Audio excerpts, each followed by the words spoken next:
Moving on, the Park Street rape case victim has been humiliated yet again. This time she has alleged that she was denied entry into a restaurant in South Kolkata's Kalighat area for being a rape victim.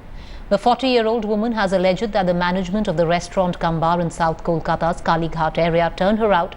She has now lodged a complaint against the restaurant. However, the restaurant has come out with their own theory. According to reports, the manager of the restaurant in question has said that she was denied entry because she creates a ruckus whenever she comes to the place, adding that he has video footage to prove the same. The Park Street rape victim, who has alleged that she was denied entry into a restaurant in South Kolkata, spoke to Headlines Today just a short while back. She argued that the manager repeatedly said that she would not be allowed to enter as she was the Park Street rape victim. Ma'am, the question I want to ask you is, can you tell us exactly what transpired? Because the authorities where this restaurant is concerned is claiming that you were a regular at their restaurant, you would create a ruckus, and after many such times they were forced to throw you out. Can you throw light to exactly what the restaurant authorities are saying? I'm sure they to save face, they will make up malicious stories. I did visit the restaurant a few months back with my fiance, and that was it. And then I visited it on Saturday night, and I was waiting in line to get in, and the bouncer told me that I couldn't enter. And he called for the manager. The manager came out, and the manager told me, "I'm sorry, I can't let you in because you're the Park Street rape victim." So I stood there in total shock, and I asked him, I said, "Are you sure? Do you even realize what you're talking about?" He was like, "Yeah, you are that Park Street girl. I cannot let you enter. It is the management orders." I said, "Look," I said, "I'm with my fiance. You insulting me in front of all these people," because there was a line of about 20 people waiting to get in, and they didn't recognize me, but when he repeatedly said Park Street rape victim, all those people standing in line to get in turned their heads to look at me. So he was that audible in front of all those people. And then I told him, I said, "Look, I'm with my fiance. You have no right to insult me like this." He says, you can come with your fiance, with your husband, with your father, your brother. You're still the Park Street girl, and I can't let you in. I said, "Do you realize I'm going to report this matter?" He says, "You can report it to whoever you want. And you can also take my name if the need arises." So then I got away. I got up from there, and I called the media. And when the media came, they were also rude and insulted the media too. They insulted the girl that was trying to intervene and ask what was the reason that they wouldn't allow me in, and why did they discriminate me by calling me the Park Street rape victim and outraging my modesty. And they refused to answer, and they pushed her and they shut the doors. Well, anyway, when the media got in touch with them, and supposedly they had told the media that I had an outstanding bill, and that I supposedly created ruckus, as you said earlier in the past times. But since they knew me as the Park Street rape victim and they didn't allow me to enter, and I had an outstanding bill, why didn't they not go to the nearest police station and make a complaint against me? They waited all these months for me to go with my fiance to insult me and to tell me that I'm the Park Street rape victim, when all he could have done was, when I went to the place, was tell me I had an outstanding bill, or that I'm not welcome there because I supposedly or allegedly I misbehave. But he didn't do that. He clearly told me thrice, "You are the Park Street rape victim. I cannot allow you to enter."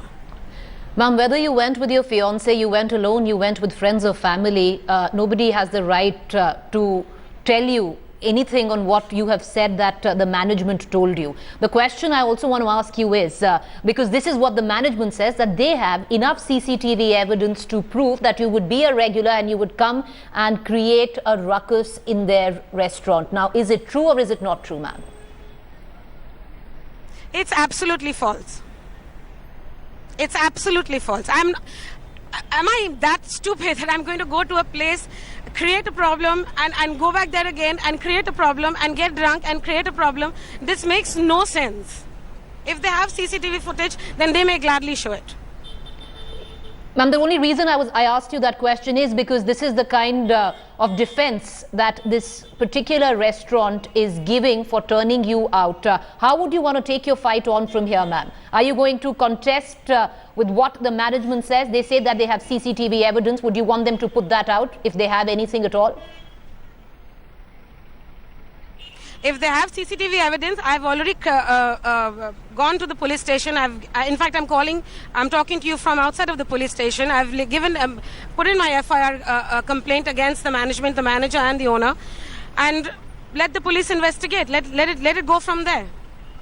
And if need be, and if the need arises, and if it goes to court, I'll do that as well.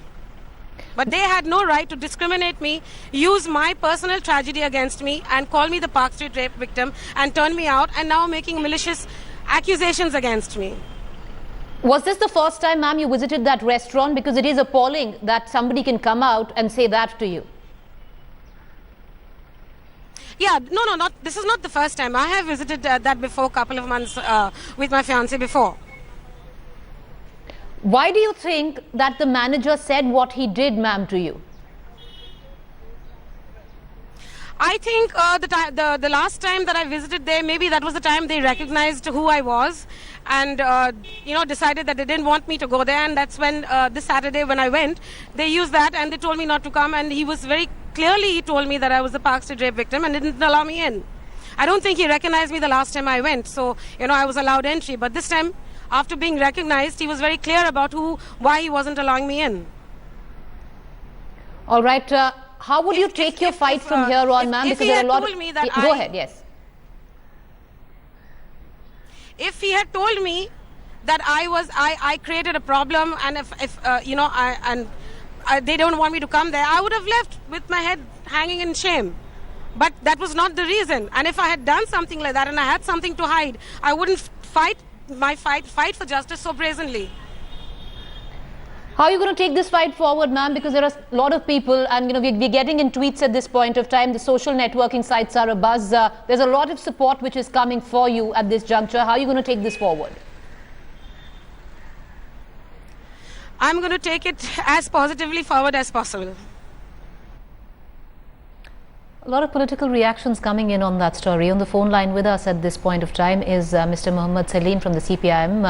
Sir, the question I ask you is, if these allegations made by this lady are true, then isn't it just a validification of, doesn't it validate the point that even the Chief Minister of West Bengal didn't quite care with the kind of statements that she made, so any and everyone can do the same?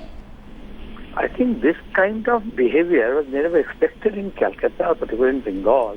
But this is encouraged because the position taken by the Chief Minister and her party and the government.